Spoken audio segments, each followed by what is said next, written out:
Welcome to my channel. अस्सलामुअलैकुम। हमारा आज का बेबीज़ गर्ल्स नेम है सीरत।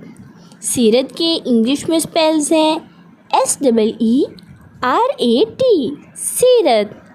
इस नेम का मज़हब है इस्लाम और इस नेम का जिन्स है लड़की।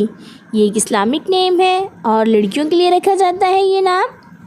इस नेम के मायने है आदत, किरदार की पाकीज़गी। सीरत। इस नेम के हरूफ की बात करें तो उर्दू में 4 हरूफ के साथ एक लफ्ज़ बनता है और इंग्लिश में इसके 6 लेटर्स 1 वर्ड सीरत।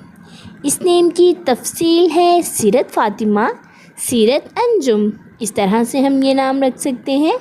आप भी अपने नाम का मायने जानने के लिए कमेंट्स में अपना नाम लिखें और मायने जानिए।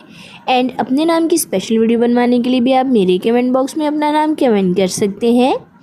And please like the video, subscribe my channel and comment your name for meaning and please share the video.